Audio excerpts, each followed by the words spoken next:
everyone, welcome back to the channel and welcome back to my kitchen.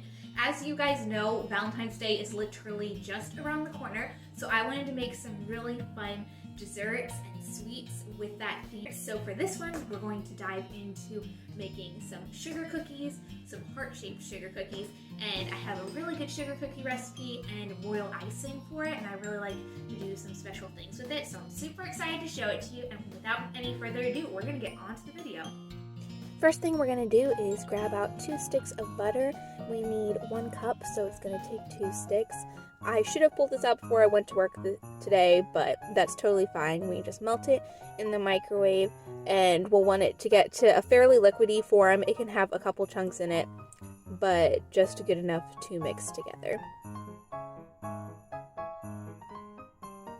While our butter is melting, you'll want to take a big pan out and crack 1 egg into your mixing bowl, 3 cups of flour, 1 cup of sugar, and then it calls for different extracts, but I just do 2 teaspoons of vanilla extract, 1 teaspoon of salt, and just shy of 2 teaspoons baking powder. Next, you'll want to take your butter mixture and make sure it all gets in there, and then we're going to mix it all together.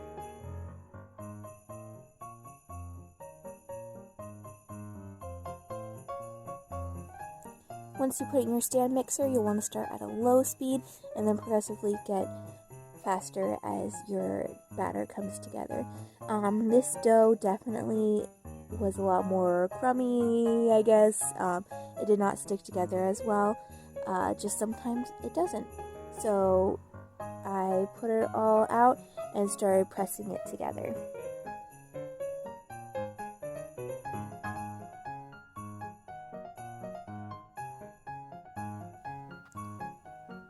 After I was finally able to press it together enough, it still wasn't holding together well, so I put just a very small amount of water into it and then worked it together, and did this until it was able to hold together its shape, but you do not want it to be sticky at all because it's sugar cookie dough, but you also don't want it to be too dry, so there's kind of a happy medium that you need.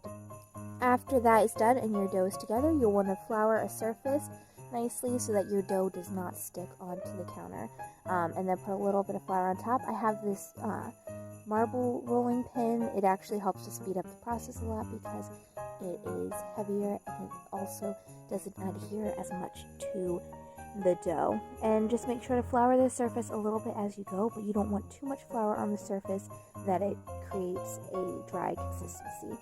You want to roll it out until it's about 1/4 an inch thick or a little bit thicker. At this point, I was looking through all of my cookie cutters. The scalped edge was just a little bit too standard and hard to make for other ones. And then I had a very small heart shape and then a large one, so I went with the medium one. I would have liked a slightly larger size, but in the end it actually turned out really well. So you'll want to cut it out, your cookies. Just try to utilize your dough. When all of your cookies are cut out, then you can take a spatula and just carefully pry it up. You can see how thick it is about. And when you're done with that, you can take all the scraps and put it together, and then flour your surface and roll it out again and cut out some cookies. At this point, I realized that I will definitely need another batter, so I put aside all of the extra and made a new batter. And as you can see, the batter came out so much better this time. It was a lot more moist and ready to go. So flour the surface and start all over again and load those baking sheets full of sugar. Once that is done, you'll want to put your baking sheets into a 350-degree oven for 5 minutes. And at this point, I realized I should have put on an apron a long time ago because I was getting pretty messy. Now we're all good to go and ready to get back to baking. So at this point, at the 5-minute marker, you're going to take out the baking sheets and quickly change the racks so that you can finish baking. As you can see, they have a little ways to go yet. You're going to set the alarm for 5 more minutes or until they seem just barely cooked through.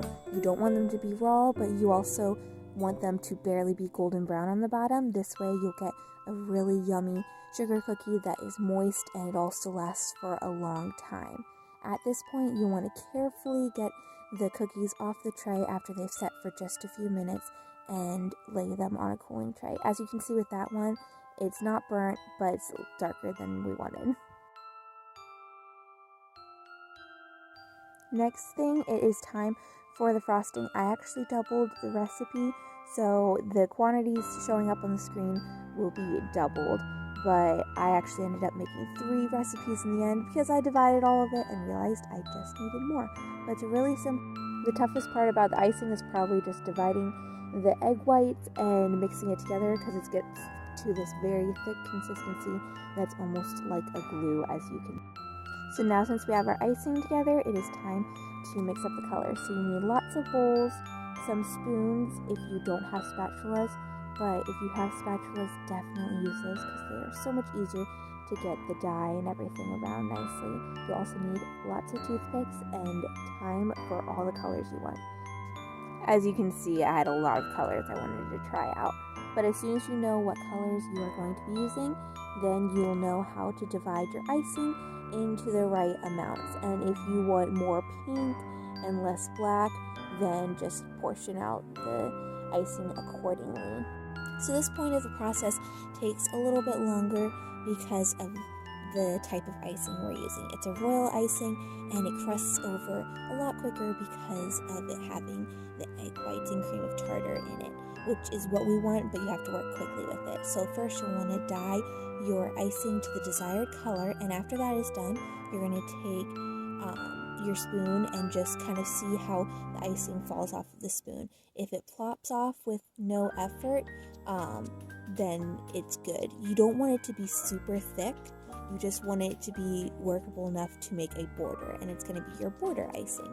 So as soon as it's a stiff consistency, you're going to put it into a baggie. I just use a Ziploc bag, as you can see, and I'll put a V on the outside for the border. So that's what you're going to use to bring the outside of it to hold your other icing, which is going to be your flood icing to put in the middle. And as the title of it, it's going to be a pretty runny consistency. You don't want it to be insanely runny, but you want to be able to lift up the spoon and for it to fall off without any effort.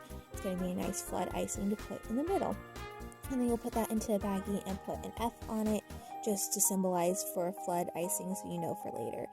And you'll only need a little bit of the border icing and a lot of the flood icing because of the quantities you use them at. Now we are all done and ready to start decorating. We have our icing bags and colors ready and our cookies cold and ready to decorate. The next thing I like to do is to look in my Pinterest folder. I saved lots of different ideas that I want to try using these different methods. I really liked the idea of the heart kind of part weave there, and then I thought this was really cool how they designed this cookie with all the different pieces and like making it kind of look like a gem. So I really wanted to try out that style as well.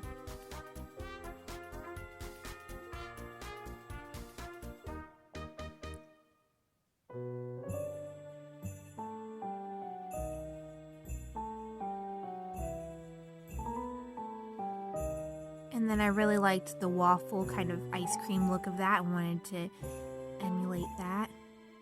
And then the stroke painting on top, I want to try that sometime, just this time wasn't the time to try it. And then these, I wanted to do some that looked exactly like those and try the flower method. And again, these cool different styles here. Now it's time for the fun to commence and your creativity to go wild. This one I decided to do it in pieces. Even though the tutorial had them doing all of it at once, I like doing it in pieces.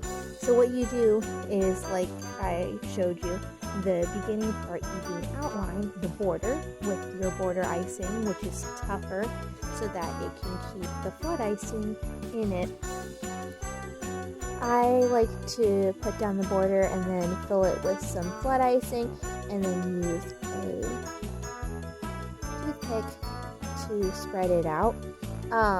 Maybe it should be more of a runny consistency, or be filled up more that I don't have to use a toothpick as much.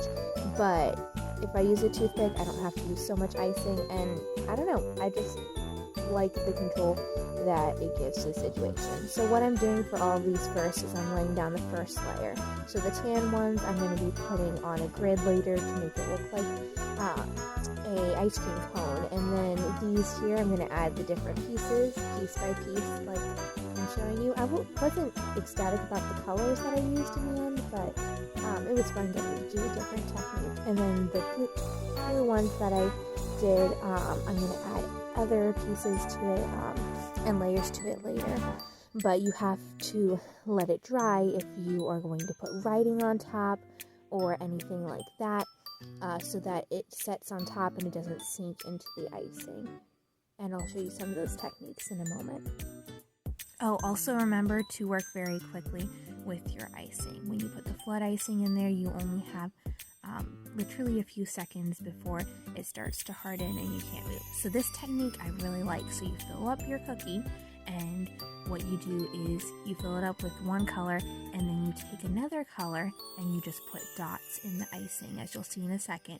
And then you take a toothpick and you run it through the dots the whole way around, and it makes these hearts, as you can see in the top right corner. Sorry I didn't have a better video of it, but you can see the dots getting put on here consistently, and this is done very quickly within a few seconds because it starts to crust over super quick. But there you have these gorgeous hearts.